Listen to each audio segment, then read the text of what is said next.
মেয়েদের নাকি বাসায় কোনো কাজ নাই, শুধু রান্না বান্না ছাড়া আর কোনো কাজ করে না। ভাই আমার তো মনে হয় এই রান্না বান্নার কাজ ছাড়াও আমাদের এই রান্নাঘরটা গোছাতে যে সারা দিন পার হয়ে যায়। আর রান্নাঘর পরিষ্কার পরিপাটি থাকলে আমরা মেয়েরা কাজ করে অনেক বেশি শান্তি পাই। আর আমাদের দিনের অর্ধেকটা সময় এই রান্নাঘরেই পার হয়ে যায়। রান্না তো করি মাত্র অল্প সময়, আর রান্না করার পর যে রান্নাঘরটা একদম তেল চিটচিটে হয়ে থাকে ওইটা পরিষ্কার না করা পর্যন্ত আমার একটুও শান্তি লাগে না। সো হ্যালো এভরিওয়ান, আসসালামু আলাইকুম সবাইকে। নতুন একটি দিনে নতুন একটি ব্লগ নিয়ে চলে আসলাম। আশা রাখছি সবার কাছে আমার ব্লগটা ভালো লাগবে। সকাল সকাল ঘুম থেকে উঠে কিছুটা নাস্তা করে নিয়েছিলাম অফ ক্যামেরাতে। এখনো রান্না বান্না হয়নি, রান্না বান্না করব তার আগে ভাবতেছি গ্যাসের চুলাটা পরিষ্কার করি। আসলে অনেকটা তেল চিটচিটে হয়েছিল আর ওটা দেখতে আমার খুবই খারাপ লাগতেছিল, যার কারণে রান্নার আগেই চুলাটা পরিষ্কার করে নিচ্ছিলাম, যেহেতু আমি একটু ভিডিও করি। এই যে চুলাটা পরিষ্কার করে মাত্র একবার রান্না করব, তারপরে আবার তেল চিটচিটে হয়ে যাবে। কি যে একটা অবস্থা! প্রতিদিন কিন্তু রান্নার শেষে আমার রান্নাঘর পরিষ্কার করা লাগে, না হলে তো রান্নাঘরের দিকে তাকানোই যায় না। যে জিনিসে হাত দিব সেই জিনিসে তেল তেল লাগে। এই জন্য আমি রান্নার শেষেই গ্যাসের চুলাটা পরিষ্কার করে ফেলি, রান্নাঘরটাও পরিষ্কার করে ফেলি। কিন্তু এই যে চুলাটা প্রতিদিন কিন্তু ডিপ ক্লিন করি না।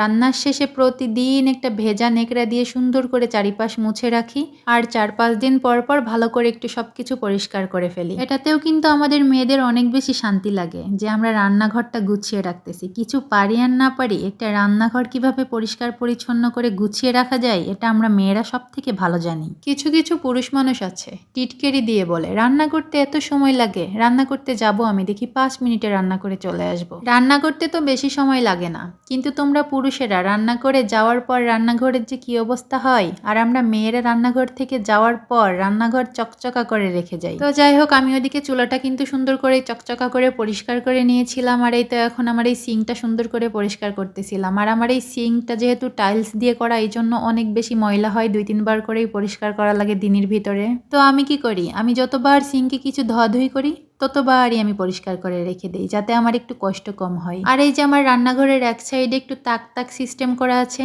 এখানে কৌটা কুটি আগর বাগর রাখা যায়, ওগুলাই আমি রাখি। জাস্ট এখন একটু পরিষ্কার করে নিচ্ছিলাম। আর এগুলো আমি এই যে থালা বাসন ধর ভীম দিয়েই পরিষ্কার করে নিচ্ছিলাম। আমার কাছে মনে হয় এই ভীম দিয়ে পরিষ্কার করলে অনেক বেশি ভালো হয়, একদম চকচকাচক হয়ে যায়। আজকে ভাবছি যে অনেক কাজে করব, বাসার একটু পরিষ্কার পরিচ্ছন্ন করব, তো যতটুক পারি ততটুকুই আপনাদের সাথে শেয়ার করব। তো আমি রান্নাঘরের পুরো সাইডটাই পরিষ্কার করে নিয়েছি, আর এখানে আমি রাইস কুকার রাখি, এই জন্য রাইস কুকারের ওইটাও ভালো করে পরিষ্কার করে নিলাম। তারপরে শুকিয়েও নিয়েছি, তারপরে তো কৌটাকুটিগুলো রেখে দিচ্ছিলাম এখানে। আর এই তো এখানে আমি মশলাদানি রাখতেছিলাম। এখানে কিন্তু মশলাদানি রাখি না, এখানে হচ্ছে ব্লেন্ডার রাখতাম, আর এই নিচেই হচ্ছে রাইস কুকার রাখি। যাই হোক, মশলাদানিটা হচ্ছে আমি র্যাকে রাখতাম, কিন্তু আজকে আর রাখলাম না। তারপরেই তো গ্যাসের চুলার উপরের ওই যে চুলার ওই সিকটা লাগিয়ে নিলাম। রান্নাঘরটা পরিষ্কার করতে করতেই দেখি আপনাদের ভাইয়া বাজার করে আনছে একদম টাটকা টাটকা সবজি। দেখেই তো মনটা ভালো হয়ে গেছে। সকালবেলায় যদি এরকম ফ্রেশ সবজি দেখা যায় আসলে মনটাই ভালো হয়ে যায়, তাই না? আমি তো তাড়াতাড়ি কাজ শেষ করে তাড়াতাড়ি বাজারগুলো ঢেলে নিচ্ছিলাম, যেহেতু রান্না বসাতে হবে। আর আমাদের বাসা অনুযায়ী রান্নাঘরটা অনেকটাই ছোট, যার কারণে আমার একটুও ভালো লাগে না।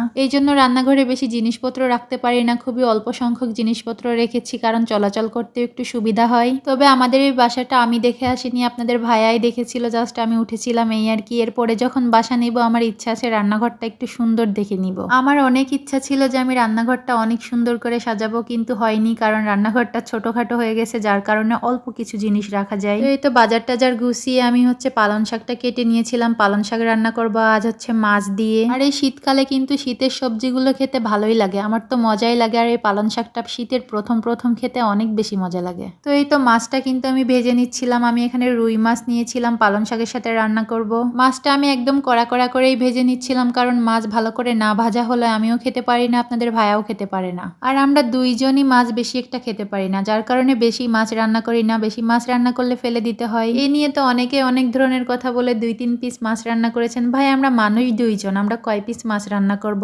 তারপরেও আবার সবার রুচি কিন্তু একরকম না। একজন আছে মাছ 3-4 পিসও খেয়ে ফেলতে পারে, কিন্তু কিছু কিছু মানুষ আছে 1 পিস খেয়ে আর খেতে পারে না। আর আমরা হচ্ছে প্রথম ওক্তে মাছ খেতে পারি, কিন্তু পরের ওক্তে আর মাছ খেতে পারি না। আসলে এক তরকারি 2 বারের বেশি আমি খেতেই পারি না। তো এখানে হচ্ছে সবাই সবার রুচি অনুযায়ী রান্না করে, আমি আমার রুচি মতো রান্না করতেছিলাম। আমরা যতটুকু খেতে পারবো ততটুকুই রান্না করতেছিলাম। তো যাই হোক, আমার রান্নাটা কিন্তু প্রায় হয়ে আসছে, এখন ঝোল শুকালেই হয়ে যাবে। ওই জন্য আমি চুলার উপরে বসিয়ে দিয়ে এসেছি এখন ঘর মুছতে। আর প্রতিদিনই একবার করে আমার ঘর মোছা লাগে, সব কাজে কিন্তু আমিই করি আমার বাসায়। তবে এক ছটকাতে কিন্তু সব কাজ করে ফেলতে পারি না, কারণ একটা কাজ করে আবার বাবুকে একটু সামলাতে হয়, তারপরে আবার আরেকটা কাজ করতে হয়। তো যাই হোক, ঘর মুছতে মুছতে আজকের ভিডিওটি এখানেই শেষ করছি। আপনারা সবাই ভালো থাকবেন, সুস্থ থাকবেন। আল্লাহ হাফেজ।